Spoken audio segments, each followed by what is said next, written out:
So many young people today want to make games and don't know where to start. Can you give some advice here?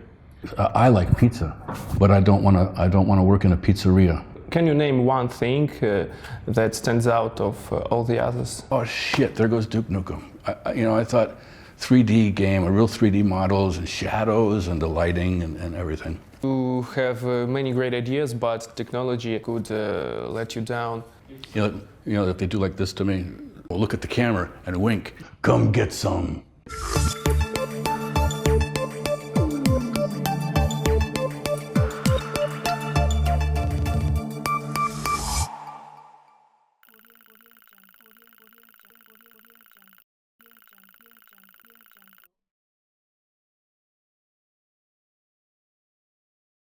Hello, my name is Nick Zemlyanskiy.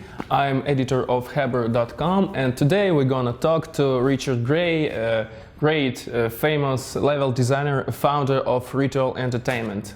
Hello, Richard. Hello.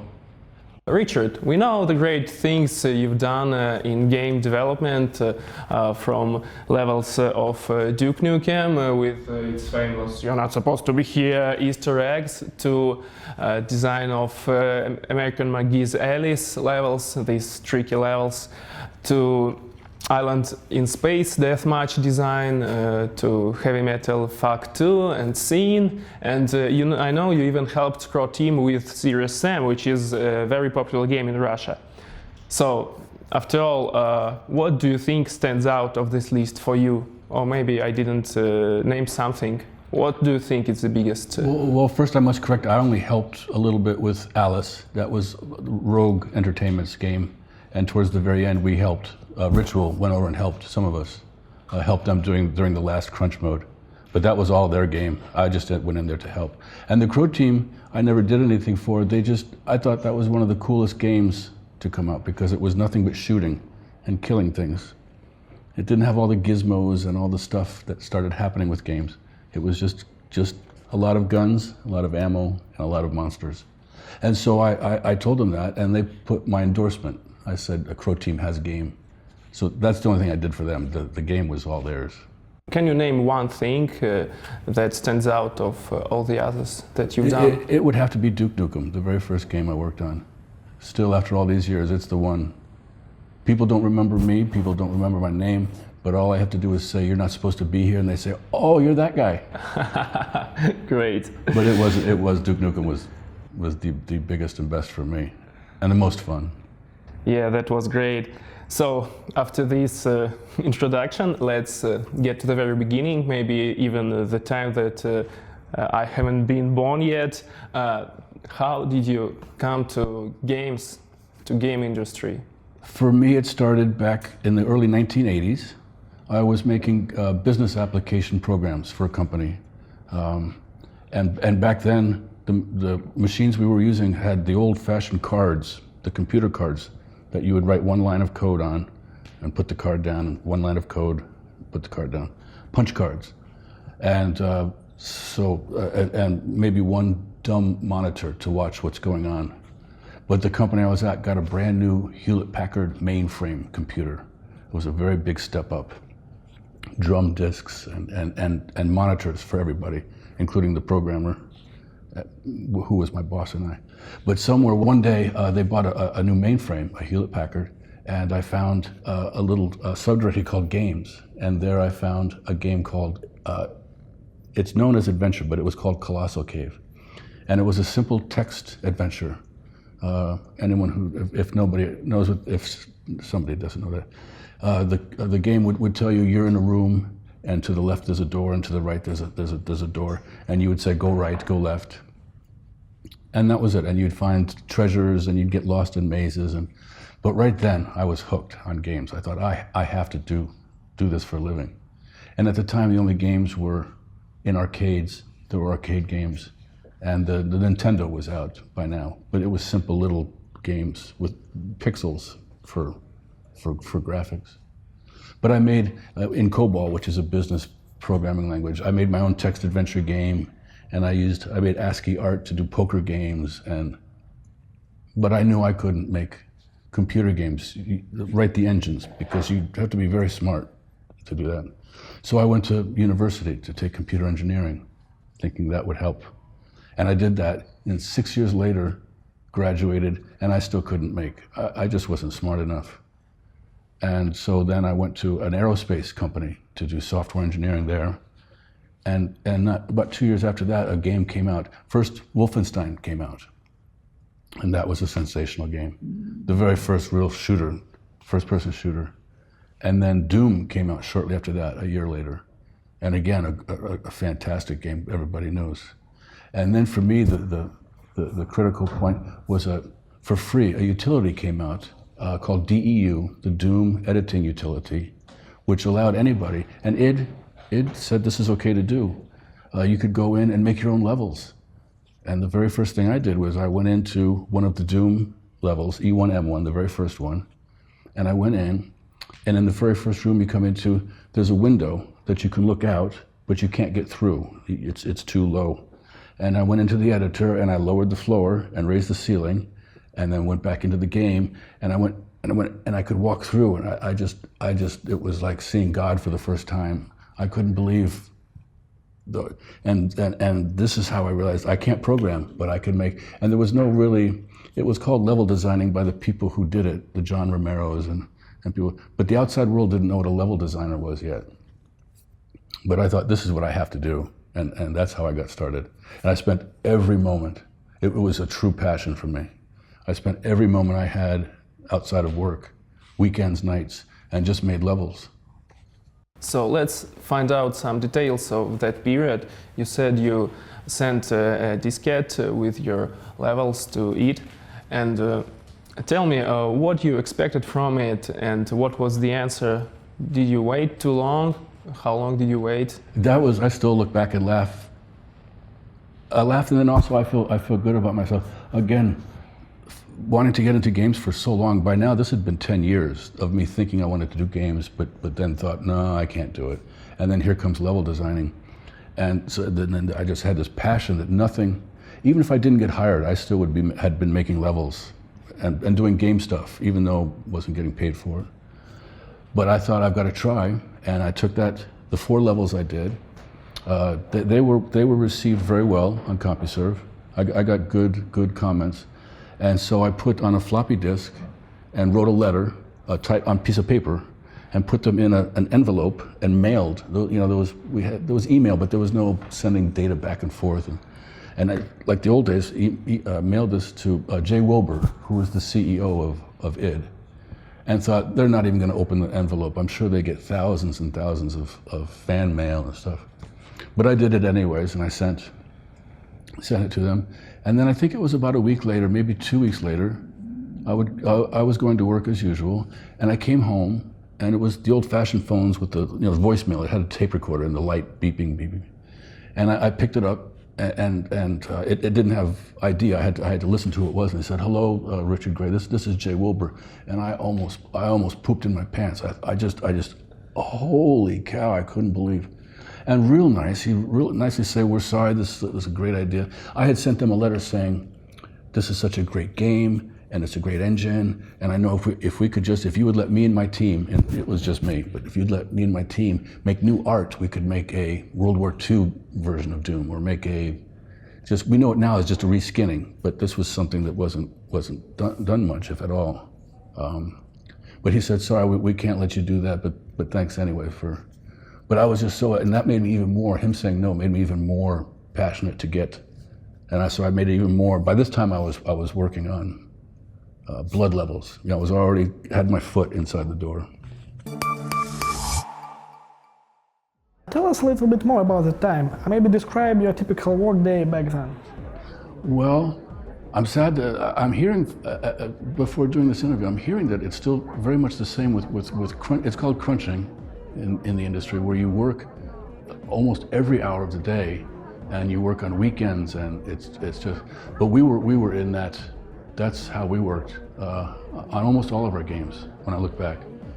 And it wasn't so bad for people like me who weren't married, but people with family.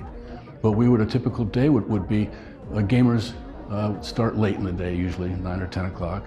Like software developers. Like software developers, yeah, they're part of that group. And then they would stay until 10 o'clock at night, sometimes midnight, and sometimes sleep in the office or race home, wake up a few hours later, have a shower, come back into the office, and just keep doing that for, back then a typical game would last a year and a half.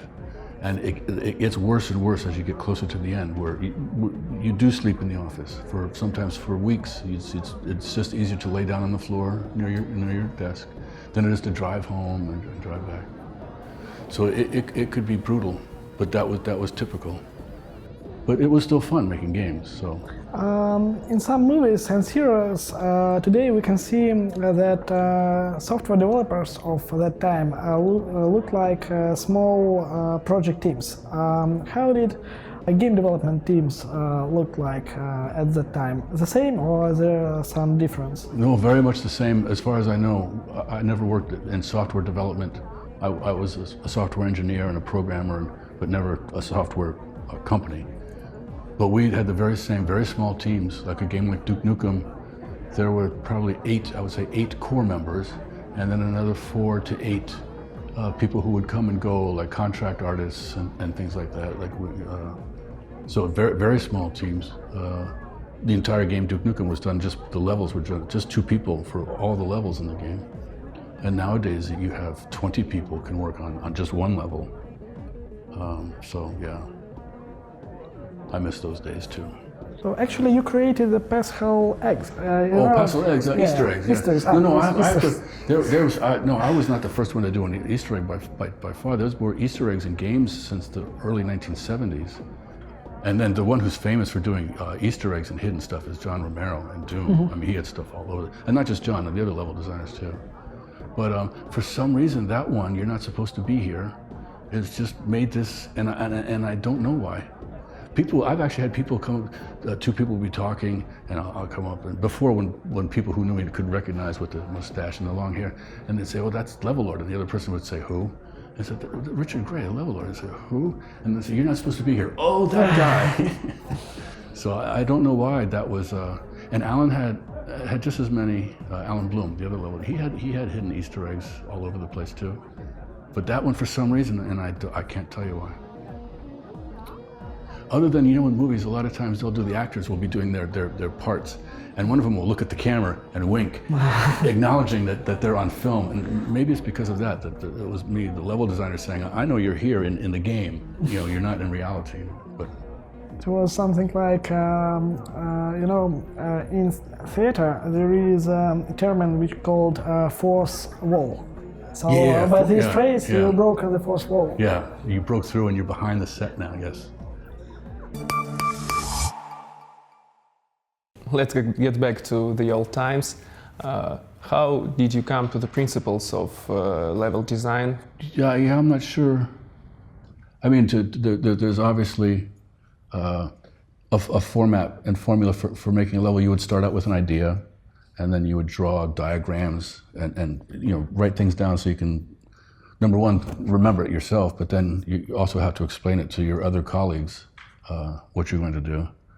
And then you make a very simple version of the level, no lighting, very, very little texturing, and get the gameplay to work, the critical path of the player and where the good things are and the bad things are. And then you do the texturing and the lighting, and you just do it in stages. As far as, if you mean as far as coming up with ideas, when you say making a level, I'm not sure what you meant, actual making a level or thinking of the idea of what to make. I meant what is important in making a level. It sounds like a stupid answer or an obvious answer, but of course it's got to be fun. That really is the only consideration. Is it fun? And there's so many different ways a level or a game can be fun that you can't just say it's this, but it's got to be fun on the top, and then of course right below that it's got to perform okay. Again, most games being cutting edge and being on the knife edge of new technology, and not everybody's machine at home is going to be able to. You have to worry about frame rate. Is the game going to go real slowly for the common? It doesn't matter how fun it is. If they're doing like that, that's going to ruin the fun. But after that, other than the technology, Good examples for me, the two best examples would be Tetris, which is a very old game, and you couldn't have a more simple game, but it's still very popular, as far as I know. For me, I still play it. And then Angry Birds. You couldn't have a more simple game as far as what makes a game fun. It's just a basic physics engine, you know, throwing things and using the physics to have them fall. Great level design. I'm not saying it's a stupid simple game like that. I mean, it's just absolutely perfect and just the most simple a set of rules to how to make it fun. There's even I still can't believe this. There's Angry Birds underwear, Angry Birds cereal, Angry Birds soda, everything, and it's a brilliant game. So it just has to be fun, and that has so many different ways, you know, depending on the type of game. If you're in a shooter, if you're going to make a shooter like I used to make, it's very much like an action movie. The game is made up of usually three missions. You know, episode 1, episode 2, episode 3, and you want those. You want the whole game like a story, like a typical story. You want the game to start out slow and then build up in action and tension, and then come up to a climax and then drop off with either a win or a loss. But either way, satisfactory. If you lose, you want to go back and do it again. If you win, you're like, oh my God, I survived that. And then the whole game is divided into 3, and each one of those 3 episodes has that same crescendo, you know, going up to a climax. And then each level has that very same thing. You start the level and sometimes you break that rule and you start off, you just drop the person in the middle of a big battle, but typically that's the formula for making a good level. And there's so many things. The balance as the person's going through the level, you want to make sure they have just enough ammunition and health, and there's also enough interaction with the bad guys, and you don't want to make the game too easy. You don't want to make it too hard. I remember a lot of times games. I know I was guilty of this. I would think of something clever or tricky. I think, how I'm so smart and I'm going to trick and fool the player. And that's not fun for the player to be tricked and fooled. It has to be good balanced gameplay. And then I guess, well, not I guess. I'm sure you have to have. It's like a restaurant. A level is like a restaurant where you're going to go have a meal. Of course, the food has to taste good. It has to be fun, but it also needs, like restaurants, they have ambience. The restaurant looks good. If it's a sushi restaurant or whatever, it looks like a sushi restaurant. And the food itself, when it's served, it looks good before you even taste it. And the same with the level. It has to look good, and you have to feel like you're in. If I make a level in Los Angeles, you have to feel like you're in Los Angeles, or apocalyptic, or so. All those things have to come together. Tell me about the atmosphere. I know you was making Duke Nukem in 3D realms, and just nearby it was making Quake. Yeah. So this was going to be the big competitors on the market. And how did you communicate? Did you communicate at all? Were there any secrets or such kind of things that are widespread now? It was always known for, I guess, because they knew always that they were the best, and I don't think they ever felt there was competition for them, and so they were always very open and helping. I was always well impressed. But one day we even we were maybe a few months away from finishing Duke Nukem and feeling very good about it, and I knew we worked like dogs in the gaming industry. I don't know if they still crunch. I've been retired for 10 years, but I don't know if they still crunch where you're working every hour to make milestones and to meet deadlines and to finish the game. The quicker the better. So there's no time for socializing so much. But one day we got a chance to go over, I forget why, to go over and visit id. And I remember, again, Duke Nukem, we knew it was going to be a good game at this point. And we went over, and John Romero showed us, said, hey, come here, you got to see this, you got to see this. And it was him in one of his Quake levels, and he had turned God mode on. And he was standing facing this way, and he said, wait. And it must have been the Shambler, the real big monster in Quake 1. And you can see the shadow coming from Bahak, coming. And number one, it's real 3D models, it's not sprites, but the shadow coming, I'm like, at first I was like, oh, this is so cool. And I thought, oh shit, there goes Duke Nukem. I thought 3D game, a real 3D models and shadows and the lighting and everything. In Duke Nukem, people who don't know, we had to actually, Alan Blum and I had to light. If I wanted this floor to look like it was lit, I would have to make that texture look lighter. There was no light in Duke Nukem. We had to do, the level designers had to do all that kind of stuff. Whereas with Quake, you just put a light source and it would do. But anyhow, I look back and think, wow, the transition from going from sprites to real 3D models, and then getting to still, well, John Romero still is a hero. But I didn't get to be with him, sitting next to him, looking at one of his levels. This was one of the first times, and I was like, in the back of my head, I'm thinking, I'm sitting here in the id office with John Romero showing me one of his Quake levels, and then again, and the other voice saying, and you just lost your Duke Nukem, Richard. You have many great ideas, but technology could let you down. Oh yes, that would happen often. But on the other side, that would happen many times. You'd want to do something and you just can't do it. For instance, in Duke Nukem, you could only have one floor in any place. You couldn't have a floor above a floor. But Alan Bloom found out a way to trick the engine. If you remember the very first Hollywood Holocaust, the very first level, he's got that spiral staircase that in fact goes up to where the film projector room is, and you look down. I mean, he figured out a way that you could fool it by putting a floor above a floor as long as you couldn't see both floors at the same time. And so that worked. The limitation of the technology made Duke Nukem stand out. People knew, wait a minute, there's a floor above floor. You're not supposed to be able to do that. And we did other tricks with that same type of thing. I had a level where I had one room in the middle, and in each corner there was a drop hole, and you would jump in one of the holes, and you'd be down in another room the exact same size but a different theme, and then there was a hallway around that middle room, and you could go around, and in that hallway you could see one room. You can go over here and see another room, but it's in the same place, a different room, but it's in the same place, and there was 4 of those. And then you could go in the rooms and drop down to each 4. It was just a crazy kind of, because the engine, again, the engine couldn't do a lot of things, but you could do stuff like that. You mentioned that work of level designer is now and also these days is a cooperation between him and many other people. Can you tell us about the greatest people of game industry from your side that you met? No, I can't. I mean, I got because I got in early in the game industry. I got to meet. Now there's just so many people in the game industry. It's just many companies and many people, and many of them just fantastic. But there's just so many. But I got in back early, where I got to meet my favorite.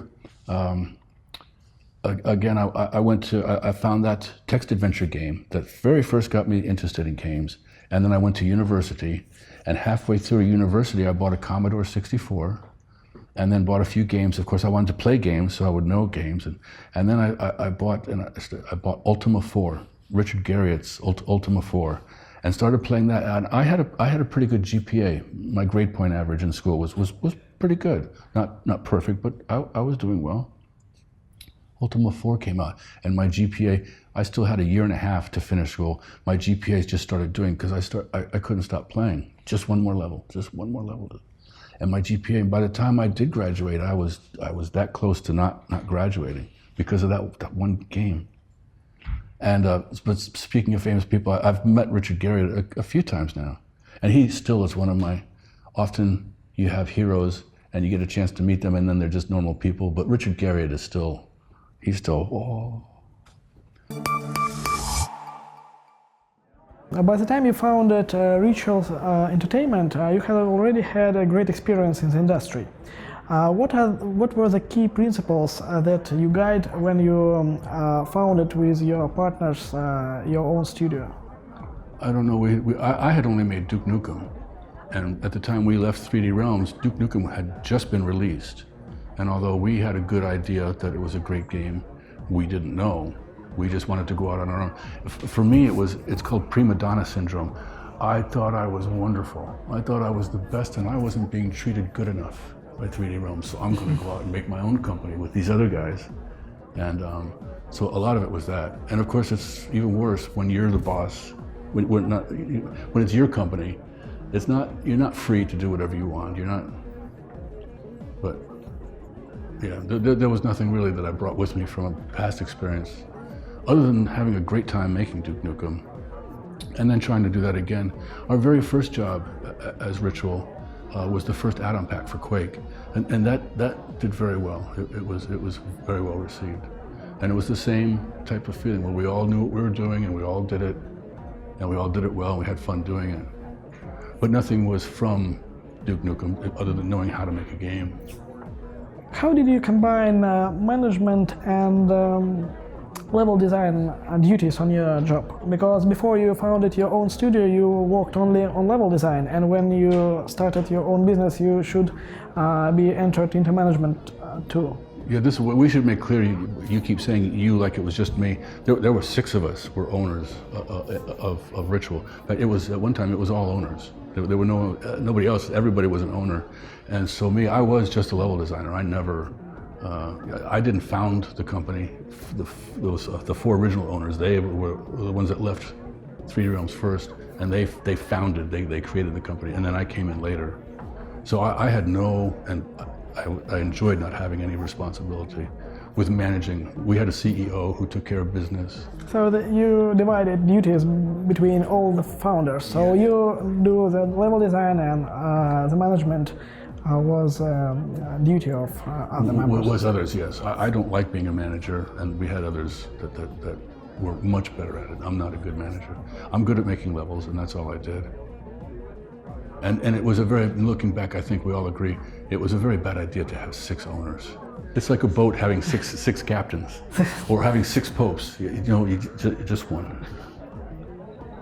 So if you will start a game design studio again, you will be the main and the only one holder. No, again, I'm a very bad manager. I'm a very bad boss. I'm not good with people. I don't think I would ever start a company again. I would do like I've already done. I'm the company. I'm the boss. I'm the employee. It's just me. Because it was the best 3 years. The time I was just doing an indie game all by myself. I said already, no meetings, no documentation, no commuting, no schedules. No, it was just making levels and art. I did everything. I programmed and art, but I would never start another company. Unless someone's listening who says, Richard, here's $5 million, and you just do what you want and start a company. That I would do that. But that's not going to happen. I've heard from one of your interviews that you retired from Ritual Entertainment due to changes in industrial organization. Which were problems that faced to you, which made you to take such a decision? It for me had gotten too complicated, both developing games and playing games. I've stopped playing games too because it became, I like first-person shooters, and for me that's a game that has ammunition and health and bad guys trying to take those away from me, and that's it. That's why I like Serious Sam so much when it came out. It was nothing but you had maybe 5 keys on the keyboard and the mouse, and that's it. None of these gadgets and gizmos, and you needed to do this and find that. It just got, and then developing the games, instead of one level designer being on a level, because it's necessary. There's 5, 10, even more people on that one level, the artists and people doing the lighting and people doing the, and that's necessary. That's not because somebody just wants it that way. But I just stopped, it stopped being fun for me. And at that time, I had looked at I was single, and I don't spend money. I have a 20-year-old car. I paid the house off early. I looked at my budget and I thought, I have enough money for 20 more years of living. I'm also older. I was 20 years older than most of the game developers. And so for me, I was 50 years old. And I thought, I'm tired. I'm just gonna go home and make my own games at home. Or just do whatever I want to do. And so that's what I did. And I heard that you helped some universities to start level design programs. How did it look like? Do students take some examinations, or maybe Oh, yeah. did you hold the examination? A few of us, this would be in Dallas, of course, a few of us, Janelle Jakeway and John Romero, Tom Hall, and quite a few others, we would volunteer our time to go and help or get the program started. You know, they would ask me questions about what would be good for a level designer, and they would ask Janelle Jakeway about art and things like that. And so we helped them start up. And it was funny watching the head of the school trying to tell the administration, the higher administration, no, this is really, you got to put some money in this. And now, of course, everybody's jumping on it. But it took off. It was like a fire, like a match at a gasoline. It just, whoosh, once it started. And which subjects are included to level design education program? Level design. That's it. It's level designing. How to make all the things you need to do to make levels. Probably the most important thing that you can't learn by being at home and self-teaching yourself art or level designing or programming is you can't learn, and it's one of the most important things, how to make something with more than just you, the teamwork. And that's a big thing taught at the schools, I know. Because again, for me to sit at home, I can make good levels, but I don't know how to sit next to the 4 other level designers and work with them making my level. It's not my level, it's the game's level. And so the schools, that's one thing they provide that's very helpful. And what's the criteria to understand that the student is ready to make cool levels, or he should be should work more? That's very much like I would guess. It's not like a university class like physics or math where they give you a test and say do these problems and give us the answer. It's more of that you make a level. You show them that you can. And again, it's not you making a level. It's you being a team in the class. There's classes for the artists and classes for the level designers and for the programmers and the game designers, and they're all doing their thing, but they're put together in groups, and each group makes a game, and that's how they're based on there, as far as I know. I'm sure there's some tests it's like going to a school to learn how to be a chef. You don't take a test where they give you make food and show them this. I can make this, so it's very similar to that.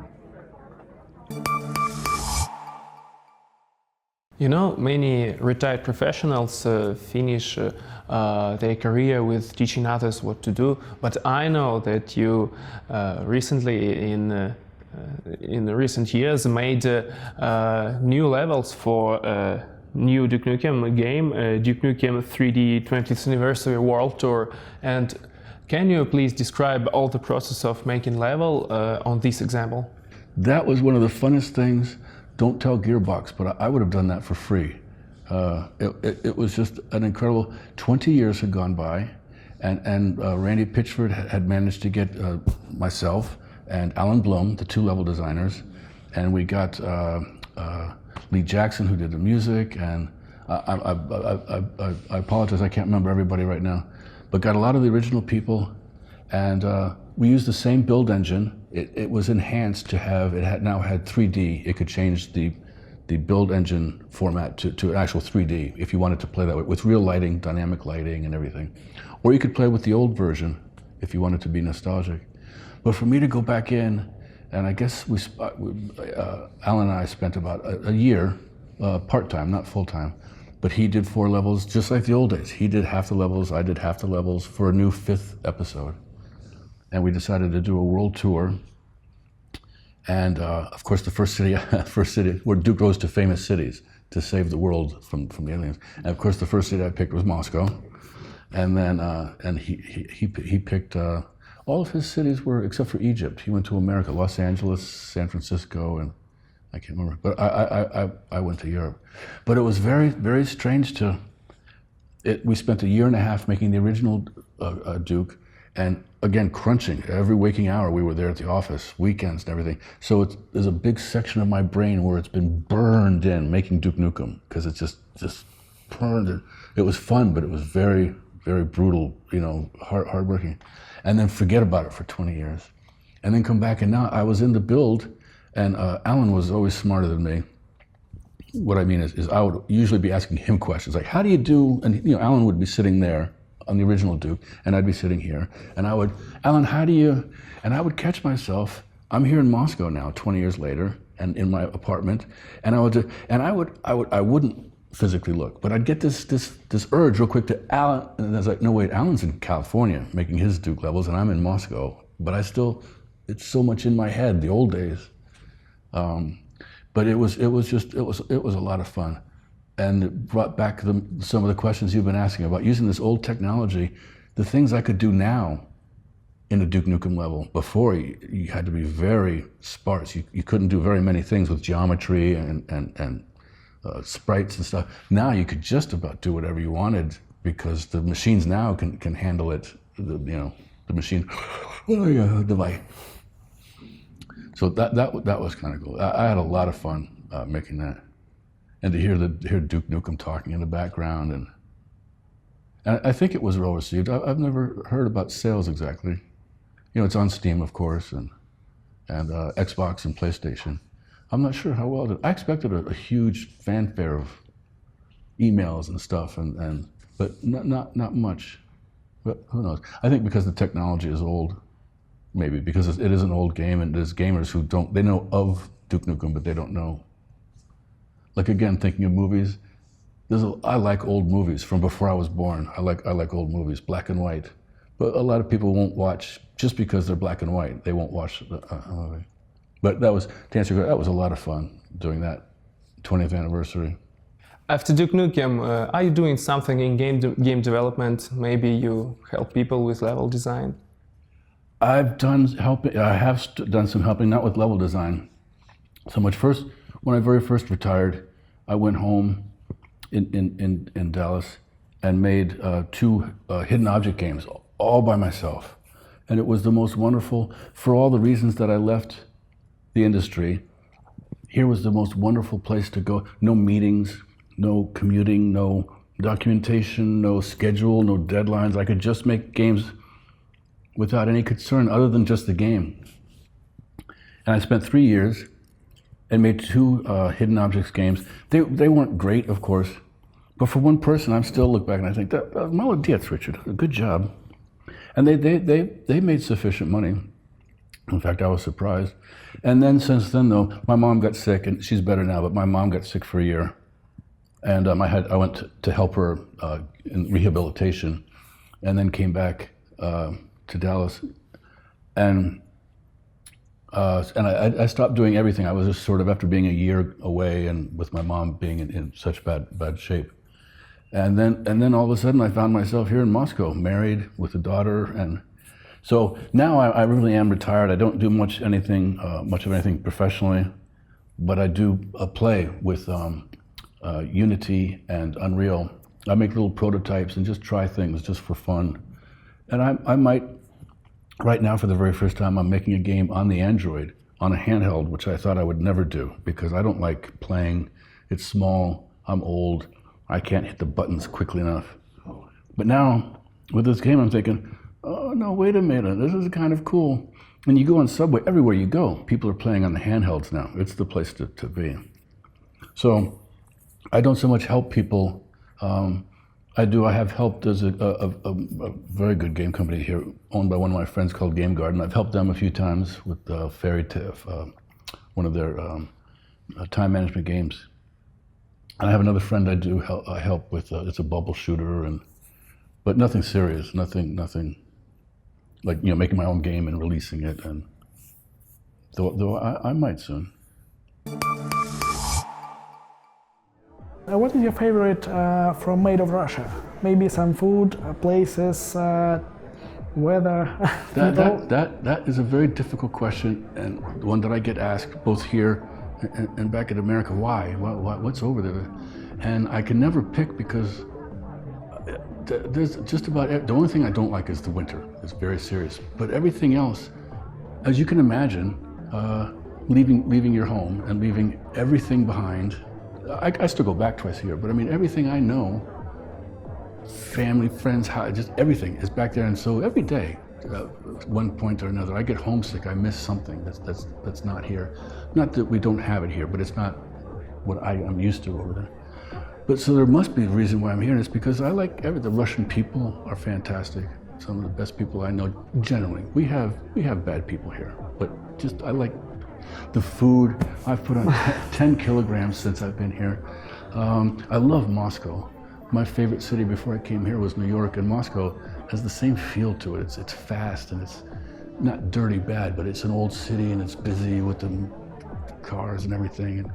And I can't pick one thing that I like about here. I like the whole thing. I like Russia very much, and I wish more people would travel both ways, because I have Russians saying, "You're a nice American," and I was like, "Yeah, Americans are very nice people," and everybody I know who's come from there over to here, they leave saying, "Why is this trouble with Russia? It's just fantastic," and for all the same reasons I just said, the people and the food and the cities are fantastic, and it's a shame that we can't do more traveling back and forth. And it's not, we always hear about propaganda, and it's not like we're hearing bad things about Russians over here, and it's not like we're hearing about bad things. We hear nothing, and we sort of have to make up because of those are the people I don't like, the politicians, get this shit going on. But anyhow, if you get a chance to come to Russia, do it. It was so difficult to be a home sitter last summer because of World Football Championship. Did you visit some matches? Well, we didn't go to any matches, but we did go downtown, and that was one of the funnest. I thought we did a great job, for one thing, supporting the FIFA matches. But it was funny for me. I came from Texas, and I've lived in Los Angeles, and a lot of Mexican influence. And I always loved Mexico, the food. Again, the people, the food, for the same reasons. But I was over here and feeling homesick off and on, and we would walk on the streets, and there'd be, of course, groups of nationalities. There'd be this group here and this group, and we'd come up, and I'd start hearing Mexican music, and here's the Mexicans doing their thing, and I felt like I should go over and say hi, like we're friends, because I'm over here, and it's like, oh, they're Mexican. I must know some of them. So. But it was nice hearing the Spanish and everything. But I thought that was great. I thought we did a great job. The city just looks so cool. But I'm glad it's done. So many young people today want to make games like John Romero and don't know where to start their own project or go to a game studio to find their place. Can you give some advice here? The first thing I have been asked this question since the early days since Duke Nukem first came out. Just people coming, I want to make games, how do I get in, and I always have the same answer, and I always have the same question to answer their question, and I always get the same answer. I ask them, well, if they want to be a level designer, I say, well, what levels have you made, can I see them? Oh no, I haven't made any levels yet, but I really want to be a level designer. And I always tell them that just like me before, I wanted to get hired, but before I even asked anybody, I made levels. And I would not have stopped making levels, even if I never got hired. Again, it's a passion. So many people ask that question, and they really don't. Even today, right now, I've got somebody, I get people who ask me, how do I get in? And I ask them that question, what have you done? Artists, do you have a portfolio of art that you've done? And programmers, have you got any mods? And for me, it's like somebody saying, I want to make games. It's like I like pizza, but I don't want to work in a pizzeria, a place to buy pizza, because eating pizza and making pizza are two completely different things, or they're not the same thing.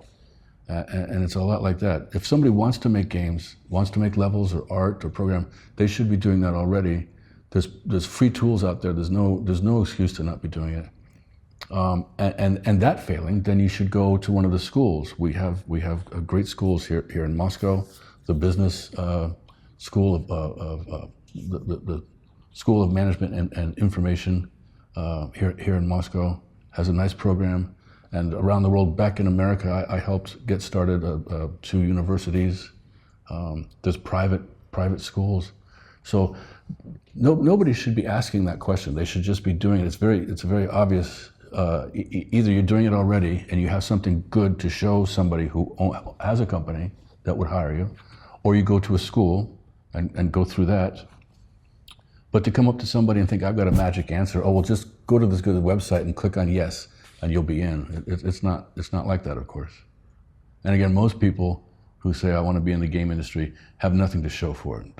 They play games and think, I want to do that for a living. Like, I want to work in a pizzeria. Or the other one, this is for mature audiences too. I have another example. If you want to use it, it's a lot like, no, I won't use that one. Pizza is good. So this was Richard Gray, the famous Levelord, and thank you for your time, Richard. You're very welcome. I know you have experience in signing other people's passports. Sometimes, yeah. Yeah, and I wanted to bring mine, but I had time to prepare better, so I brought you something more. A pen? Take a pen, please. And here we have this hoodie. How cool is that? So, That's very can cool. you please sign it? Yes, of course. How to show? Yeah, that's cool.